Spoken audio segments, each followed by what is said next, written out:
Hello friends, welcome to radiant competition classes. आज हम लोग फिर देखने वाले हैं गवर्नर जनरल और वायसराय। पिछले वीडियो में हम लोगों ने देखा कुछ प्रश्न और आज फिर हम लोग 31 यानी कि 31 प्रश्न को देखने वाले हैं जो विभिन्न प्रतियोगिता परीक्षाओं के लिए बहुत ही महत्वपूर्ण साबित होने वाला है। ठीक है, तो ये दो वीडियो हम गवर्नर जनरल और वायसराय से रिलेटेड बनाए हैं। दोनों में जितने भी प्रश्न दिए गए हैं निश्चित रूप से 1 से 2 बार आप प्रैक्टिस कर लीजिए, फिर कहीं भी एक प्रश्न नहीं छूटने वाला है। ठीक है, तो चलिए आज का पहला प्रश्न, भारत में प्रथम रेलवे लाइन किस ब्रिटिश गवर्नर ने बिछाई थी? ठीक है, ये गलत लिखा गया, किसने बिछाई थी। ठीक है, तो इसका ए ऑप्शन है Lord Dalhousie, B Lord Curzon, C Lord Wellesley और डी इनमें से कोई नहीं। तो इसका सही आंसर होगा लॉर्ड डलहौजी यानी कि ए। अब देखिएगा कि इसमें कुछ हम बता रहे हैं विशेष बात कि भारत में रेल निर्माण की दिशा में प्रथम प्रयास ब्रिटिश गवर्नर लॉर्ड डलहौजी द्वारा किया गया था। प्रथम रेलवे लाइन 1853 ईस्वी में 16 अप्रैल 1853 ईस्वी में बम्बई से थाने के बीच चलाई गई थी। कहाँ से कहाँ?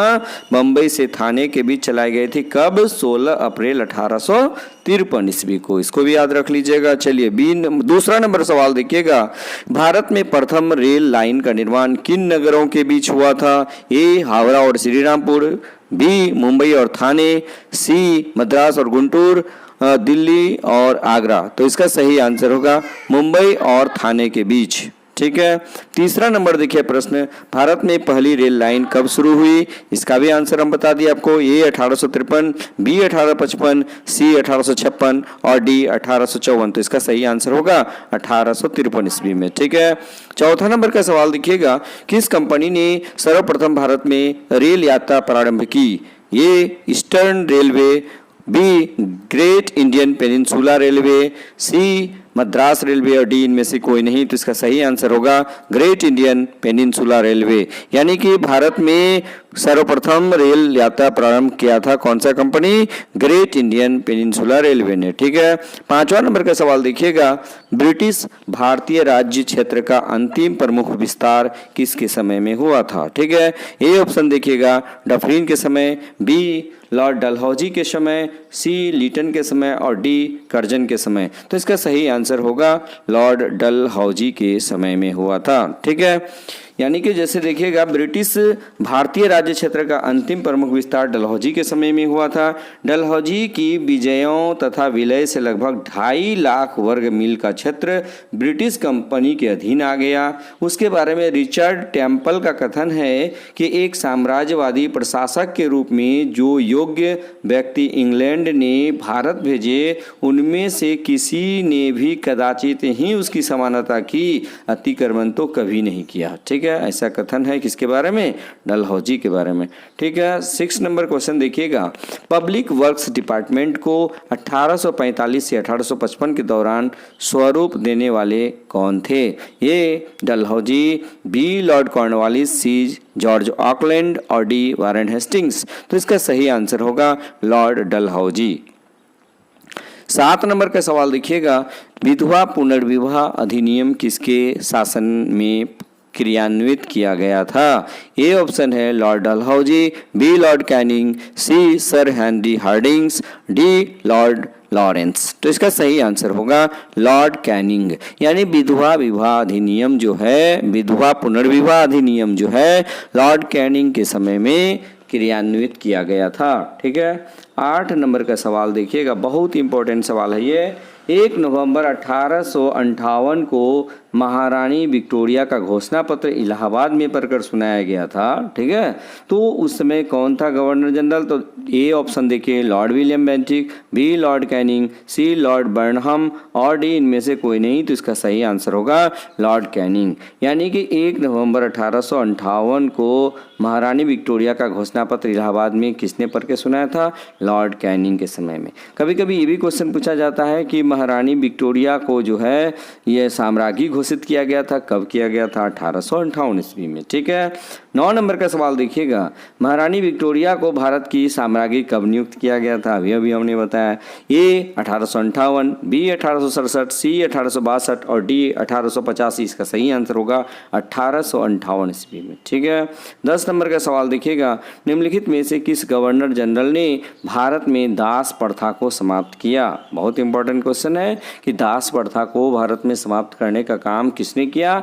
ए Lord Cornwallis, B Lord Ellenborough, C Lord William Bentinck और डी सर जॉन सॉर। इसका सही आंसर होगा लॉर्ड एलनबरो। यानी भारत में दास प्रथा को समाप्त करने का काम कौन किया था? लॉर्ड एलनबरो ने किया था। ठीक है। चलिए 11 नंबर का सवाल देखिएगा, अस्थाई बंदोबस्त किसके शासनकाल में प्रारंभ किया गया था? A Warren Hastings, B Lord Cornwallis, C Sir John Shore और डी लॉर्ड वेलेस्ली। तो इसका सही होगा आंसर क्या? यानी कि अस्थाई बंदोबस्त जो है वो किसके समय में प्रारंभ किया गया था? लॉर्ड कॉर्नवालिस के समय में। ठीक है। चलिए नेक्स्ट देखिएगा, पेशवाई या पेशवाशिप जिसको हम लोग बोलते हैं। ठीक है। पेशवाई को कब समाप्त किया गया था? पेशवाई को कब समाप्त किया गया था? ए 1859, बी 1818, सी 1861 और डी 1802। तो इसका सही आंसर होगा 1818। ठीक है। यानी लॉर्ड हेस्टिंग्स ने पेशवा की गद्दी 1818 ईस्वी में समाप्त कर दिया था। ठीक है। चलिए नेक्स्ट देखिएगा, निम्न में से 13 नंबर सवाल देखिएगा, निम्न में से कौन चतुराई पूर्ण निष्क्रियता के नीति के साथ जुड़ा हुआ है? A William Bentinck, B Lord Canning, C Lord Mayo और डी जॉन लॉरेंस। यानी कि देखिएगा चतुराई पूर्ण निष्क्रियता की नीति की बात देखी जाए तो इसका सही आंसर होगा डी जॉन लॉरेंस। ठीक है। चलिए 14 नंबर का सवाल देखिएगा, भारत में अंग्रेजों के समय में प्रथम जनगणना किसके समय में हुई थी? ए लॉर्ड डफरिन के समय, बी लॉर्ड लीटन के समय और सी लॉर्ड मेयो के कार्यकाल में और डी इनमें से कोई नहीं। तो सही आंसर क्या होगा? भारत में प्रथम जनगणना कब हुई? 1872 ईस्वी में लॉर्ड मेयो के समय में। लेकिन मैं बता दूं कि जो प्रथम दशकीय जनगणना है यानी कि प्रति 10 वर्ष के बाद जो जनगणना होती है वर्तमान समय में, ठीक है, ये कब किसके समय में? 1881 ईस्वी में लॉर्ड रिपन के समय में शुरू हुआ। किसके समय में? रिपन के समय में। ठीक है।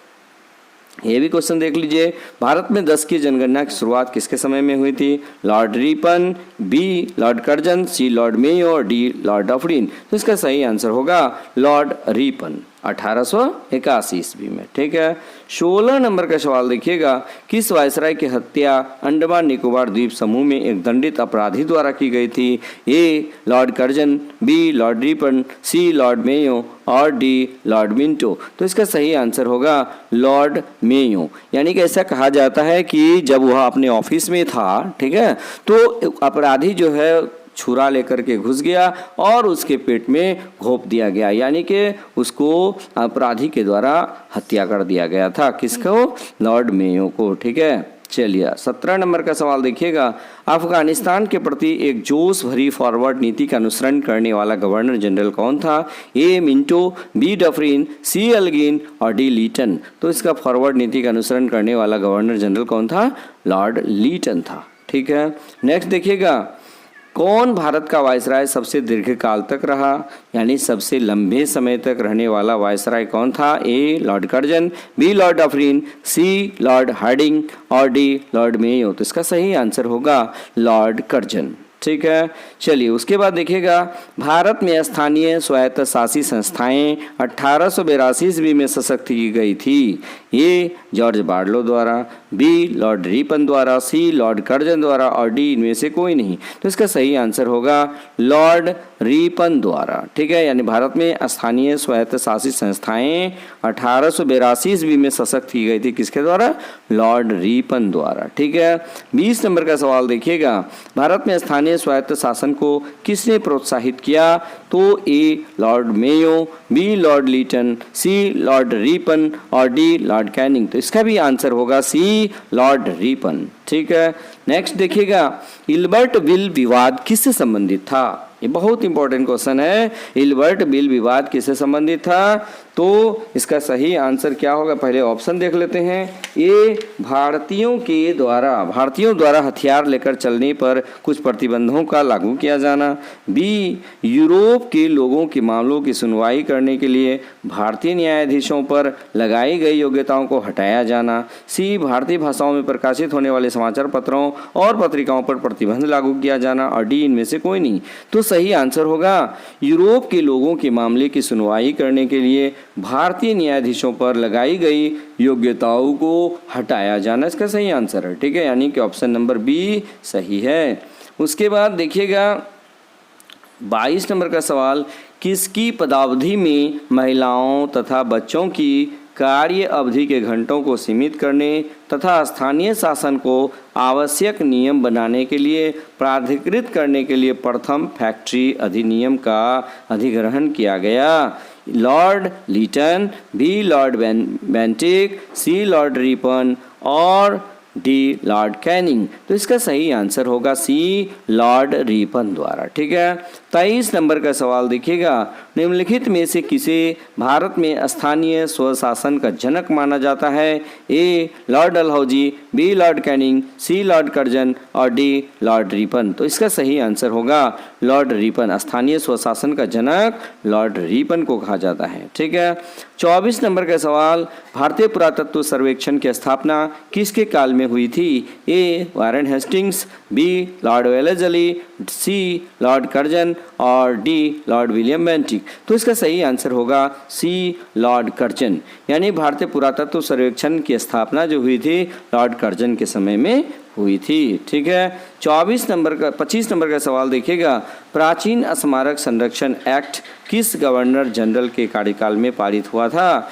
A, Lord Minto, B Lord Linlithgow, C Lord Curzon और डी लॉर्ड कैनिंग। इसका सही आंसर होगा लॉर्ड कर्जन।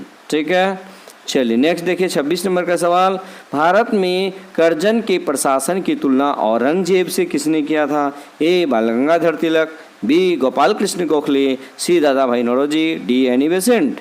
तो इसका सही आंसर होगा गोपाल कृष्ण गोखले। ठीक है, जी के गोखले। ठीक है, 27 नंबर का देखिएगा, फूट डालो और राज करो की रणनीति अपनाई गई थी। लॉर्ड कर्जन द्वारा, बी लॉर्ड मिंटो द्वारा, सी लॉर्ड डलहौजी द्वारा, डी लॉर्ड वेलेस्ली द्वारा। तो इसका सही आंसर होगा लॉर्ड कर्जन द्वारा। ठीक है, 27 हो गया। 28 नंबर देखिए, मुझे विश्वास है कि कांग्रेस अपने विनाश की तरफ जा रही है और मेरी यह बड़ी इच्छा भारत में रहते होगी कि इसके शांति प्रिय निधन के लिए इसका सहायक बनूं। यह कथन किसका है। A, Lord Lytton, B Lord Dufferin, C Lord Curzon और डी नन, यानी इनमें से कोई नहीं। तो इसका सही आंसर क्या होगा लॉर्ड कर्जन। यानी लॉर्ड कर्जन क्या कहा था कांग्रेस के बारे में कि यह विनाश के तरफ जा रही है और मेरी इच्छा होगी कि इसके शांति प्रिय निधन के लिए इसका सहायक बनूं। ऐसा कौन कहा था, लॉर्ड कर्जन कहा था। ठीक है, 29 नंबर का सवाल, इनमें से किस गवर्नर जनरल ने सबसे पहले पृथक निर्वाचक मंडल की व्यवस्था मुसलमानों को जीतने व उन्हें कांग्रेस के विरुद्ध करने के लिए इस्तेमाल की। A, Lord Curzon, B Lord Dufferin, C Lord Minto और डी लॉर्ड हार्डिंग। इसका सही आंसर होगा सी लॉर्ड मिंटो। 30 नंबर का सवाल, निम्नलिखित में से कौन भारत का एकमात्र यहूदी वायसराय था। A, Lord Curzon, B Lord Canning, C Lord Reading और डी लॉर्ड इरविन। तो इसका सही आंसर होगा लॉर्ड रीडिंग, यानी लॉर्ड रीडिंग जो था एकमात्र यहूदी वायसराय था। और इसके बारे में थोड़ा जान लीजिए, भारत का एकमात्र यहूदी वायसराय लॉर्ड रीडिंग का कार्यकाल 1921 से 1926 था। 1921 से 1926 था। ठीक है, और इसके समय में ही जो महत्वपूर्ण घटना चौरी चौरा की घटना हुई थी 5 फरवरी 1922 ईस्वी को। ठीक है, इसी के समय में हुई थी। स्वराज पार्टी का गठन 1923 ईस्वी में इसी के समय में हुई थी। और रॉलेट एक्ट जो निर्सित हुआ था, यानी रॉलेट एक्ट को समाप्त किया गया था, 1919 का जो रॉलेट एक्ट था उसको समाप्त करने का काम भी रीडिंग के समय में ही हुआ था। ठीक है, इसको भी याद रख लीजिएगा। 31 नंबर का सवाल देखिएगा कि ब्रिटिश भारत की राजधानी का कोलकाता से दिल्ली स्थानांतरित किसके काल में हुआ था। A, Lord Minto, B Lord Hardinge, C Lord Chelmsford और डी लॉर्ड रीडिंग। तो इसका सही आंसर होगा बी लॉर्ड हार्डिंग। यानी कि हार्डिंग फर्स्ट के समय में राजधानी का स्थानांतरण दिल्ली कोलकाता से दिल्ली हुआ था। इसके बारे में थोड़ा संक्षिप्त जानकारी ले लीजिए। वायसराय लॉर्ड हार्डिंग के समय भारत की राजधानी का कलकत्ता से दिल्ली स्थानांतरण किया गया। वायसराय लॉर्ड हार्डिंग ने 1911 ईस्वी में जॉर्ज पंचम एवं महारानी मेरी को भारत बुलाया, ठीक है, तथा दिल्ली में भव्य दरबार का आयोजन किया, जिसे दिल्ली दरबार या तृतीय के नाम से जानते हैं। यानी कि जिसको हम लोग क्या कहते हैं, दिल्ली दरबार। यानी दिल्ली दरबार का आयोजन 1911 ईस्वी में किया गया था, ठीक है। उस समय गवर्नर जनरल कौन था, ये वायसराय कौन था, लॉर्ड हार्डिंग था, ठीक है। इसी दरबार में बंगाल विभाजन को भी रद्द कर दिया गया तथा राजधानी के स्थानांतरण की घोषणा कर दी गई थी, ठीक है। तो ये याद रखिएगा कि कोलकाता से दिल्ली राजधानी किसके समय में चेंज हुआ था, लॉर्ड हार्डिंग के समय में या हार्डिंग फर्स्ट के समय में। आप इसको याद रख लीजिएगा, ठीक है। उसके बाद देखिए कुछ छूटा हुआ जो क्वेश्चन है आप उसको भी हम बता दे रहे हैं कि निम्न में से किस के कार्यकाल में भारतीयों को राय बहादुर और खान बहादुर उपाधियां प्रदान की गई थी। तो ये भी लॉर्ड लीटन के समय में ही किया गया था। इसको भी आप याद रख लीजिएगा, ये भी पूछा जाता है, ठीक है। लॉर्ड लीटन के कार्यकाल में भारतीयों को राय बहादुर और खान बहादुर की उपाधियां प्रदान करना आरंभ हुआ था और वर्नाक्यूलर प्रेस एक्ट 1878 ईस्वी में लॉर्ड लीटन के समय में ही पारित किया गया था। देखिए वर्नाक्यूलर प्रेस एक्ट जो 1878 है, इसके बारे में हम लोग प्राय ऐसे याद रखते हैं, लीटन के समय में लगाया गया, लॉ से लीटन, और जो है हटाया किसके समय में, रिपन के समय में हटा दिया गया। यानी कि वर्नाक्यूलर प्रेस एक्ट को इम्प्लीमेंट किसके समय में किया गया, लॉ से लीटन, लॉ से लगाया, ठीक है। तो लीटन के समय लगाया और रिपन के समय हटा दिया गया। तो आप इसको बेहतर ढंग से याद रख लीजिएगा।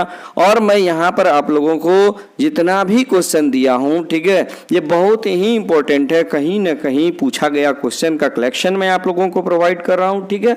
आप निश्चित रूप से इसका 1 से 2 बार अध्ययन जरूर कर लीजिएगा, 1-2 बार वीडियो जरूर देख लीजिएगा, ताकि आपका ये गवर्नर जनरल से कोई भी क्वेश्चन नहीं छूटे। यानी वीडियो पार्ट 1 और पार्ट 2 दोनों वीडियो आप देख लीजिएगा, एक भी क्वेश्चन गवर्नर जनरल से आपका छूटने वाला नहीं होगा, ठीक है।